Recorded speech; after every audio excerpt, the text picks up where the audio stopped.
ಮಾಸ್ತಿ ಹೋಬಳಿಯ ಹಸನಹಳ್ಳಿ ಗ್ರಾಮ ಪಂಚಾಯಿತಿ ವ್ಯಾಪ್ತಿಯಲ್ಲಿ 3 ವರ್ಷ ಅವಧಿಗೆ ಕೆರೆಗಳಲ್ಲಿ ಮೀನು ಸಾಕಾಣಿಕೆ ಹಾಗೂ 2 ವರ್ಷ ಅವಧಿಗೆ ಗ್ರಾಮ ಠಾಣಾ ಹುಣಸೆ ಮರಗಳ ಫಸಲು ಹಾಗೂ ಕೆರೆಕಟ್ಟೆ ಹುಲ್ಲು ಇತರ ಐಟಂಗಳನ್ನು 15/11/2025 ಶನಿವಾರ ಬೆಳಗ್ಗೆ 11 ಗಂಟೆಗೆ ಹಸನಹಳ್ಳಿ ಗ್ರಾಮ ಪಂಚಾಯಿತಿಯ ಕಚೇರಿ ಆವರಣದಲ್ಲಿ ಬಹಿರಂಗವಾಗಿ ಹರಾಜನ್ನು ಗ್ರಾಮ ಪಂಚಾಯಿತಿ ಅಧ್ಯಕ್ಷರಾದ ಅಂಬಿಕಾ ಕೆಎನ್ ಹಾಗೂ ಗ್ರಾಮ ಪಂಚಾಯಿತಿ ಪಿಡಿಒ ನವ್ಯ ಅಡಿಕೆ ಹಾಗೂ ಕಾರ್ಯದರ್ಶಿ ಗೋಪಿ ಸಮ್ಮುಖದಲ್ಲಿ ಬಹಿರಂಗವಾಗಿ ಹರಾಜು ನಡೆಸಲಾಯಿತು.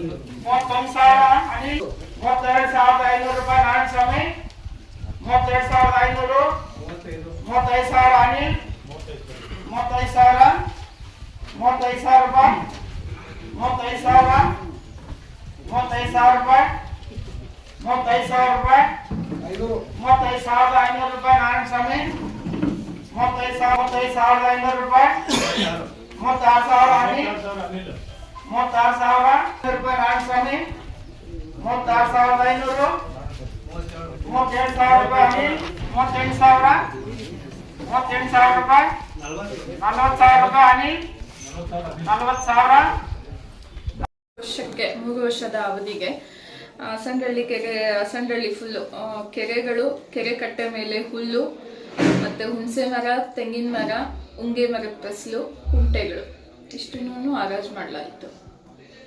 ಯಾವ ಊರಲ್ಲಿ?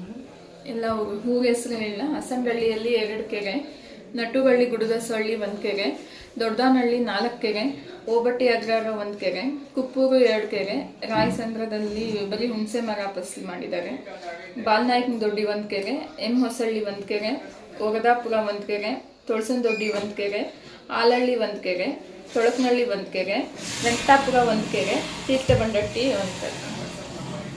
ಹರಾಜಲ್ಲಿ ಎಷ್ಟು ಹಣ ಸಂಗ್ರಹ ಆಗಿದೆ ಪಂಚಾಯತಿಗೆ? ಹರಾಜಿದ್ದು ಹಸನಹಳ್ಳಿ ದೊಡ್ಡ ಕೆರೆ 73,000, ಹಸನಹಳ್ಳಿ ಜಂಬೂ ಕೆರೆ 1,800, ನಟುಗಳ್ಳಿ ಮತ್ತು ಗುಡ್ದೋಸಹಳ್ಳಿ 1 ಕೆರೆ 1,000 ರೂಪಾಯಿ, ದೊಡ್ಡದಾನಹಳ್ಳಿ 4 ಕೆರೆ 16,500, 4,000, 1,000, 18,500, ಓಬಟ್ಟಿ ಅಗ್ರಹಾರ 3,600, ಕುಪ್ಪೂರು ತಿಮ್ಮನಕೆರೆ 10,500, ದೊಡ್ಡ ಕೆರೆ 45,000, ಬಾಲ್ನಾಯಕನ ದೊಡ್ಡಿ 21,000, ಎಂ ಹೊಸಳ್ಳಿ 1,000, ಒಗದಾಪುರ 3,200, ತೊಳಸನ ದೊಡ್ಡಿ ಕೆರೆ 2,200, ಆಲಹಳ್ಳಿ ಕೆರೆ 500, ತೊಳಕನಹಳ್ಳಿ ಕೆರೆ 2,500, ವೆಂಕಟಾಪುರ 300, ತೀರ್ಥಬಂಡಟ್ಟಿ ಕೆರೆ 8,000. ಟೋಟಲ್ ಆಗಿ 2,13,000.